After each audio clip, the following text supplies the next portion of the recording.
Salam alaikum. Salut tout le monde. Aujourd'hui, je vais vous proposer un exercice résolu sur la notion du tableau d'avancement et en même temps sur le réactif limitant et l'avancement maximal, niveau lycée en chimie. Bien, donc l'énoncé, on a la réaction entre la solution aqueuse d'acide chlorhydrique et le magnésium Mg se traduit par la formation d'ions magnésium Mg2+, et de gaz dihydrogène H2, selon l'équation suivante.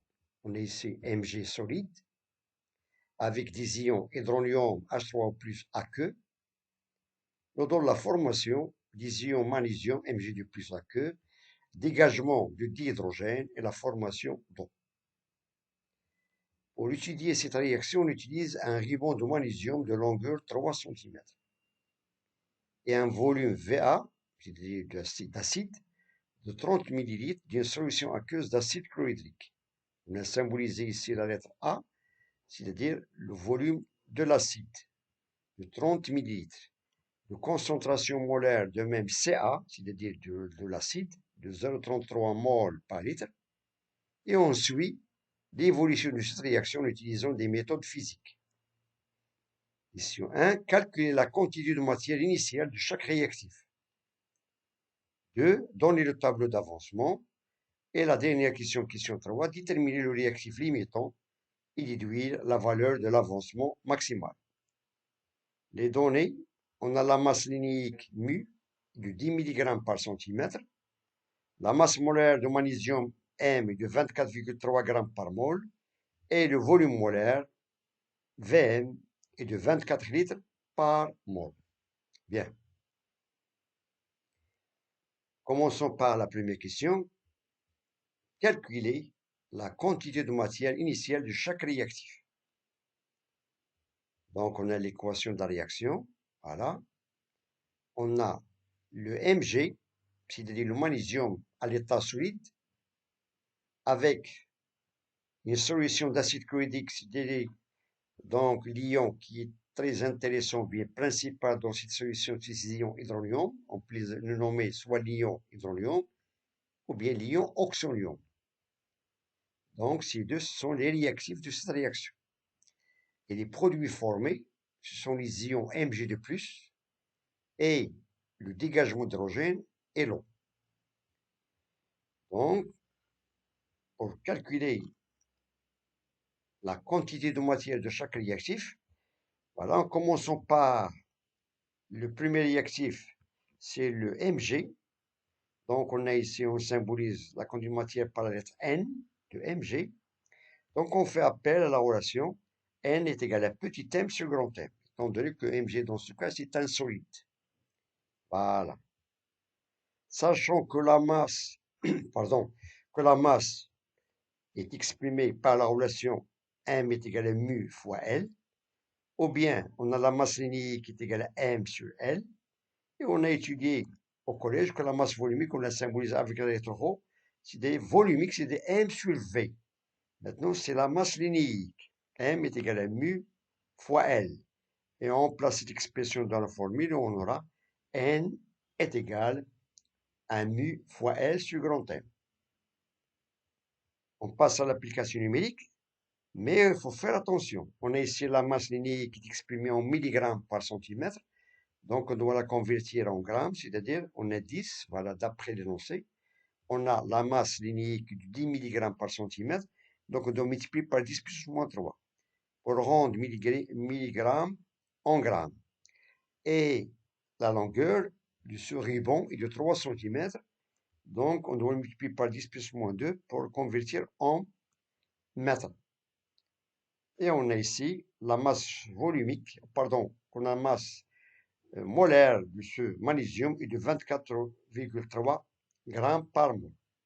Et on trouve finalement que la quantité de matière de magnésium du premier réactif est à peu près égale à 0,123 10 plus moins 4 mol. Ça, c'est la quantité de matière de magnésium. Pour la quantité de matière du ion hydronium H3O+, étant donné que c'est une solution, et d'après les données, on a le VA, c'est-à-dire le volume de cet acide est de 30 ml, et on a la concentration CA est de 0,33 mol par litre. Donc on va appliquer une autre formule. On a N est égal à CA fois VA. Voilà, CA fois VA, et on remplace. On a CA est de 0,33 mol par litre, mais le volume VA est exprimé en millilitres, on doit le convertir en litres, c'est-à-dire on doit multiplier 30 par 10 plus ou moins 3. Et on trouve finalement que la quantité de matière des ions hydronium de ce deuxième réactif est de valeur 10 puissance moins 2 mol. 10 puissance moins 2 mol. Maintenant, la question 2. Donner le tableau d'avancement. Étant donné qu'on a, d'après nous, si on suit l'évolution de cette réaction, donc il nous demande toujours de donner le tableau d'avancement. Donc on va dresser ce tableau. On a ici, on écrit l'équation de la réaction avec l'avancement et l'avancement à l'état initial, puis à l'état intermédiaire et finalement à l'état final. Donc, on a le Mg et le ion hydronium, ce sont tout simplement des réactifs de cette réaction. Par contre, les ions Mg de plus et du dégagement d'hydrogène des molécules d'eau, ce sont des produits formés. Donc, à l'état initial, donc la réaction, elle est toujours, n'est pas commencée. Cela veut dire que l'avancement est égal à 0.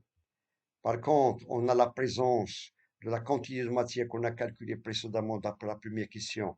On a symbolisé la quantité de matière de Mg par la lettre N et la quantité de matière qui sont mises en jeu des ions hydronium par la lettre N0. Toujours à l'état initial, on a 0 mol formé, bien sûr, et 0 mol d'hydrogène, et bien sûr, on sait que l'eau est toujours en excès, dans les 3 cas, bien sûr.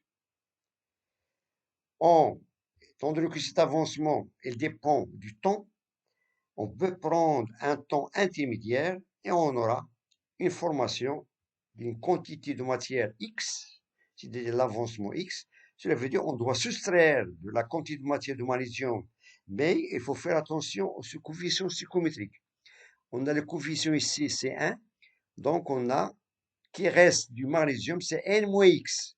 Étant donné qu'on a fait le départ, c'est-à-dire une quantité de matière N, donc une fois au cours du temps, on a la formation d'un avancement X, donc on doit soustraire, donc on a N moins X qui reste du magnésium, et de même pour des ions hydronium, on a N' moins 2X, car on a ici le coefficient 2, donc on doit toujours faire attention à ce coefficient, donc moins 2X. Donc cela veut dire qu'on a la formation des ions Mg de plus d'une quantité de matière X, voilà, 1x, de même ici on a 1x. Bien.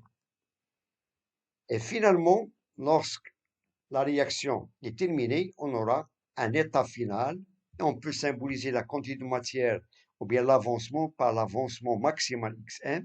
Donc il suffit de remplacer ce x par xm. Donc on aura la même chose dans les deux lignes. On a n moins xm. De même pour les ions hydronium, n' moins 2xm.